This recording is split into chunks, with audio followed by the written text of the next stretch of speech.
Saudara-saudara, Katekismus hari ini masih meneruskan pembahasan tentang pengakuan iman rasuli yang kita baca bersama-sama setiap minggu. Minggu lalu kita membahas tentang Yesus menderita sengsara di bawah pemerintahan Pontius Pilatus.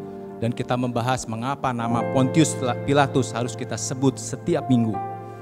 Dan pagi hari ini kita akan membahas mengapa penting untuk Yesus mati dengan cara disalibkan.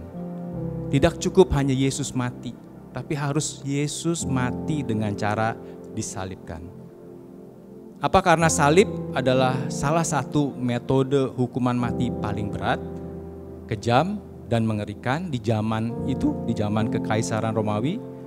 Ataukah apakah karena salib adalah metode hukuman mati yang paling memalukan? Karena biasanya seseorang sebelum disalibkan, seseorang itu ditelanjangi terlebih dahulu.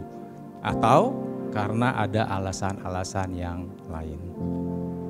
Dari jawaban katekismus hari ini, kita belajar bahwa penting untuk Yesus mati dengan cara disalibkan. Karena dengan Yesus disalibkan, kita mempunyai kepastian, ini kata kuncinya, kepastian bahwa Dia menanggung kutuk yang ada atas kita. Ini berarti, saudara-saudara, cara mati disalibkan memberikan sebuah kepastian atau assurance bahwa Yesus membebaskan kita dari kutuk. Sedangkan cara mati yang lain tidak. Pertanyaannya, dari mana kita tahu hal ini? Apa landasan dari kepastian ini? Sesuatu yang pasti harus dan hanya berasal dari Tuhan sendiri. Dan kalau ini dari Tuhan, kita harus dapat menemukannya pada sumber yang kita paling percaya, yaitu Alkitab.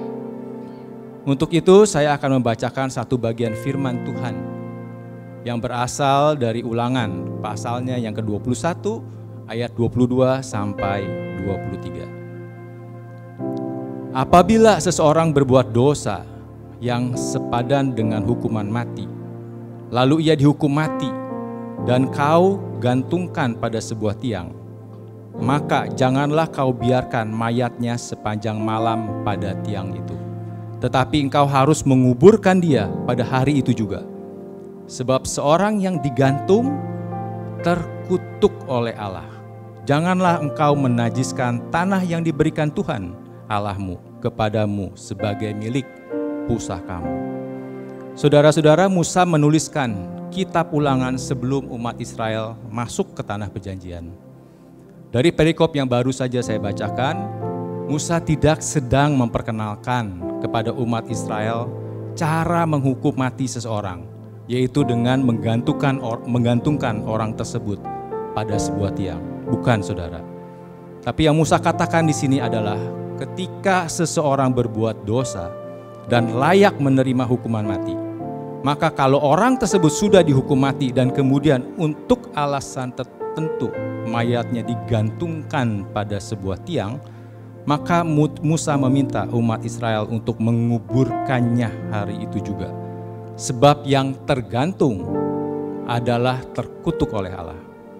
Allah sangat jijik dengan yang tergantung itu dan tidak mau melihatnya lagi. Oleh sebab itu dia katakan, kuburkan. Dan kalau dibiarkan semalam, maka tanah yang diberikan Tuhan menjadi najis.